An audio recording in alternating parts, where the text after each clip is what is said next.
Hey everybody, this is Kathleen Moss, and you're listening to A Breast Cancer Diary.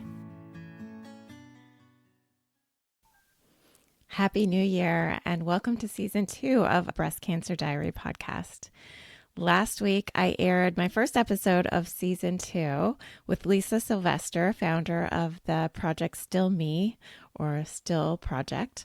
She is just now coming out with her new book, or two different books actually, the compendium and the anthology of her photography and storytelling project called Project Still Me. And the website is Project Still Me if you want to look it up.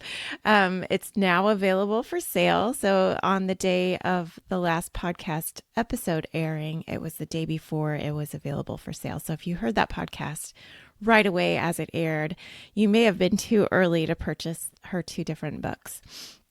So I just want to remind you to go back and do that now if you intended to.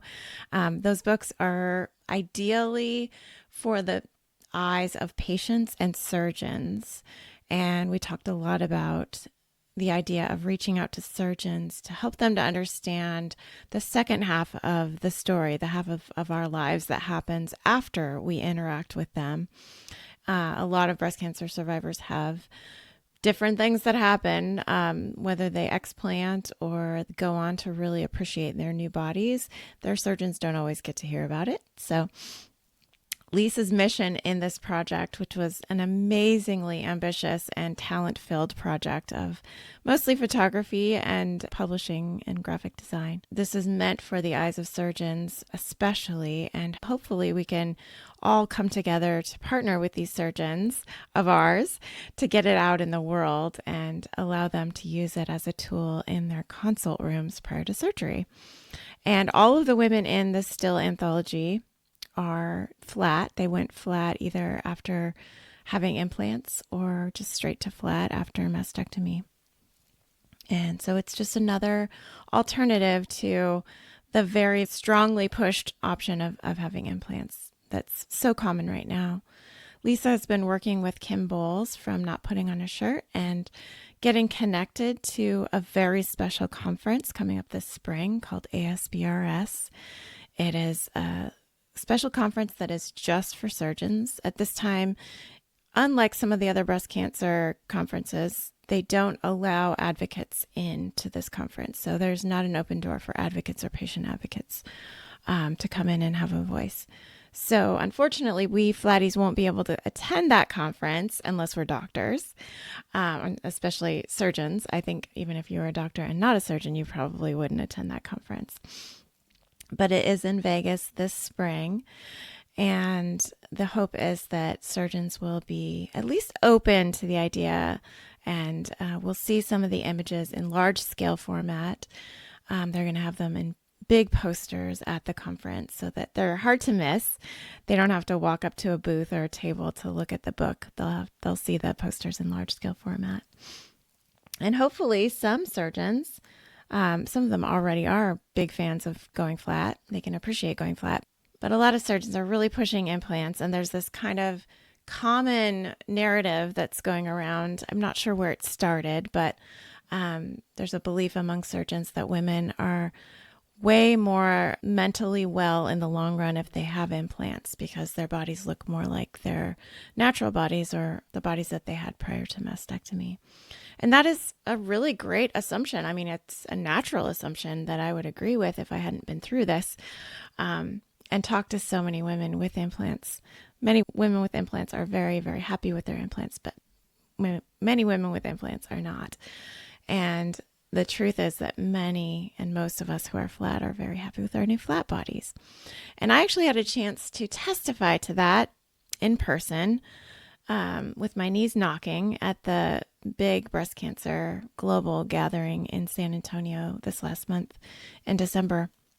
I wasn't planning to take the mic and talk to a room full of surgeons, but I just happened to stumble into a talk about a couple of different studies, and I didn't realize going in that the studies were about this topic of mental wellness post-mastectomy, and with skin sparing and tissue sparing mastectomies being preferable for women's wellness and mental health as the argument. And I haven't looked at the details or the methods of the two studies mentioned. They were studies out of Japan and the UK. But the outcome of those two studies was arguing for saving as much breast tissue and skin as possible for the sake of long-term mental health and wellness of women patients. And that kind of, triggered me a little bit and made me wonder if those studies were well administered or if they were asking leading questions, which, these kinds of studies almost are guaranteed to be doing.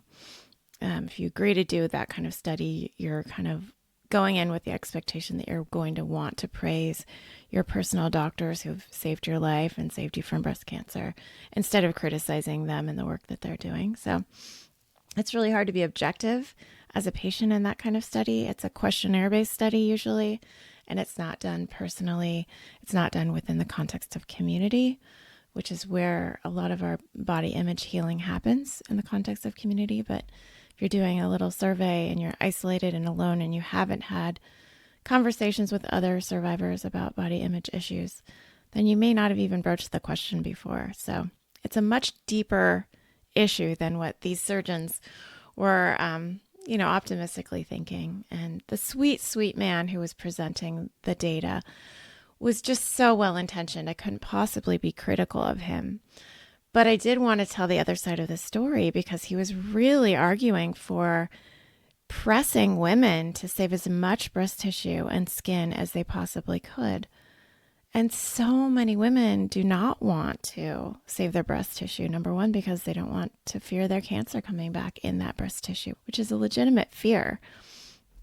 And so I got up to the mic and said, I'm just one person, but I'm very happy with my flat body. And I want to tell you that there are a lot of us who are pleased after going flat. There's a lot less anxiety, a lot less fear of recurrence, whether that's legitimate and rational and based on data or not. It's true. And without any breast tissue, I feel lighter and more comfortable in the world. And I didn't take long to get used to my body. And I'm heterosexual, female presenting, married to a man who is male presenting, and very, very happy with this flat body of mine. And I had to fight for it because my surgeon wasn't willing to give it to me when I asked twice. And the third time I went to a new surgeon and got what I wanted, which was flatness. And of course, I was super nervous, shaking. I didn't want to stay in that room a minute longer than I had to. And the man that I was addressing was very gracious and kind in his response. His motto was, think twice, cut once, meaning think twice about taking that extra tissue and skin and then cut. And I told him, I would like for you to think twice and ask once and cut once. But asking is really important. And that's something that was not truly done for me and so many of the women that I've talked to that have been denied flatness. So that was a big kind of marker in my life as an advocate and activist in this space. I was really uncomfortable the rest of the whole day walking around knowing that some of the people in that dark ballroom that I had spoken up in probably knew me where I hadn't looked at their faces. And I felt really uncomfortable in one sense, but also very gratified in another sense. And actually this last week, I had another really amazing opportunity to speak up about my experience of flat denial with my former surgeon, not the plastic surgeon that denied me flatness. That would have been extremely intense and emotional for me. But the other surgeon who was in the room, my breast surgeon, who I think knew that I wanted to be flat both times. I'm not 100% sure that she knew that because most of my conversation about wanting to be left flat was with my plastic surgeon in a one-on-one consult with her. So I wasn't really resentful towards this breast surgeon of mine, but I didn't know if I'd ever have a chance to talk to her in a clinical setting again. Unfortunately, I've had a little recurrence scare, and so I did have a chance to talk to her this last week. And I told her very clearly that I was very unhappy with the outcomes that I was left with on both of my first two surgeries with her and that plastic surgeon. And I asked her if she still used that plastic surgeon, and she said she did. And so I pressed her to really think about it, and I gave her some literature from Not Putting on a Shirt and Stand Tall AFC, to point out to that surgeon in particular about how women who say they want to go flat really want to look. We want to look flat without any extra skin.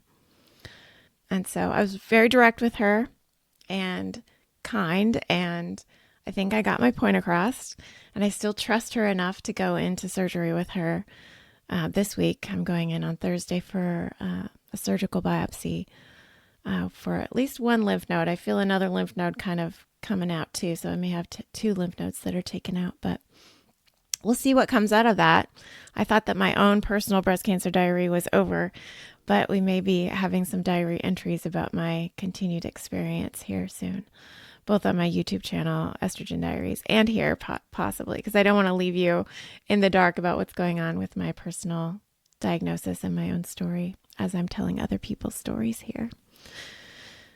So the other thing that I talked to Lisa Sylvester about last week in the episode that aired on Sunday was her BRCA2 mutation. And I also wanted to address that. Two topics I wanted to talk about today. First was breast surgeons and plastic surgeons in particular. Second one was the BRCA2 mutation, because I don't think I've had a guest yet that had prophylactic mastectomies because of the BRCA2 mutation. And I talked to Lisa a little bit about her kids and the fact that they would eventually get tested for that same mutation. Just wanted to describe a little bit about what BRCA2 is. There's BRCA1 and BRCA2. They're both mutations in a very good gene. BRCA is not a bad gene. It's a good gene that we all have. And if you have a mutation in it, it means that gene is broken. So the gene itself is a cancer DNA repairing gene. So it repairs the DNA that would lead to cancer or further cancer growth in specific cells. It's kind of a self-fixing bit of DNA, and that gene is a really, really life-giving gene. And for whatever reason, some individuals have developed mutations that can be passed down from father and grandfather, mother and grandmother. And they don't hit everyone, of course. It's not guaranteed they're going to be passed down to you if your mother or your grandmother had them. But once you know that someone in your family has had them, it is very wise to get tested these days. And not everyone, but some individuals who are testing positive for that mutation, so that broken bit of DNA, of genetic machinery, do choose to have prophylactic mastectomies, which is a preventative mastectomy to ensure that they don't ever get breast cancer by taking out all of the breast cells, the breast tissue. And it also puts your ovaries at risk of ovarian cancer, that mutation. So some women go as far as having their ovaries removed as well. And that's a really intense and personal decision. It's something we may talk a little bit more about with others who come on the podcast. But for now, I just wanted to define what that mutation is, how it works, why it's a little bit scary, and why so many women are sacrificing their breasts because of it. There have been celebrities that have sacrificed their breasts because of this mutation. And I'm sure there are celebrities that have not done so, because there are plenty of people who have the mutation that have chosen not to give up their anatomy because of it. It's a tough decision, something that you really should talk to a genetic counselor about, because that's what they're trained to talk about. And probably just a regular mental health therapist would be a good one to talk to about it as well, if you're interested and you're testing positive for BRCA2 or BRCA1.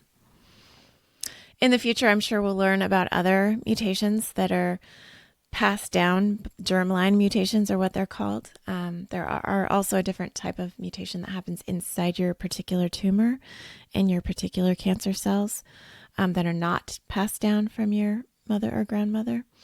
And those are called somatic mutations. So that's pretty confusing and really basic if you're interested in breast cancer science and studying some of the genetic studies that are going on right now. There's so many of them. A lot of why our cancers mutate and develop strength over time and come back and recur and develop metastatic strength is because they have that ability to mutate somatically. So within the cell, within the tumor.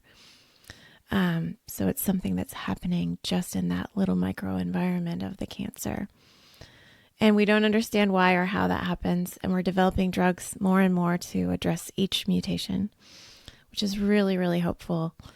It's amazing how fast we do move, considering all of the barriers in place that keep us from moving fast in developing new drugs.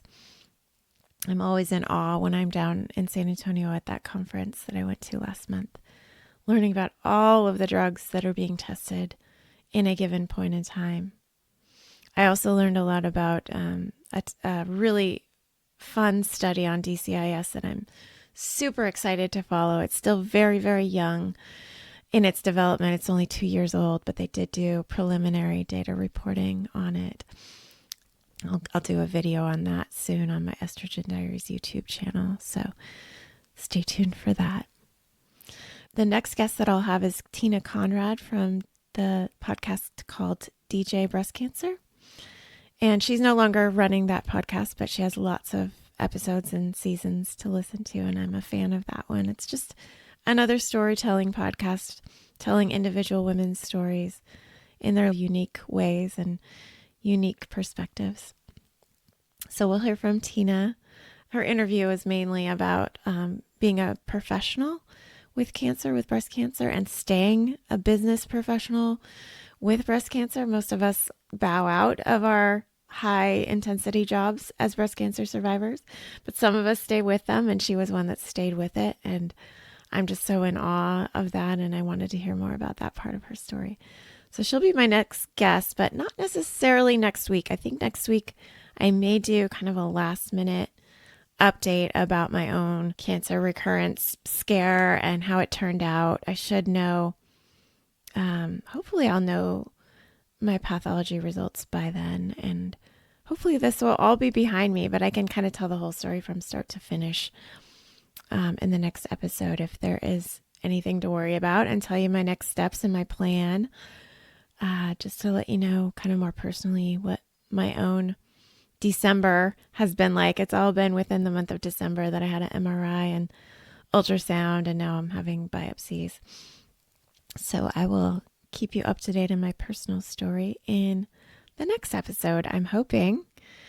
And in the meantime, I will be on Estrogen Diaries making videos about the San Antonio Breast Cancer Symposium. So watch that if you're on YouTube. And I will see you in one of those places very soon. Again, Happy New Year and stay well.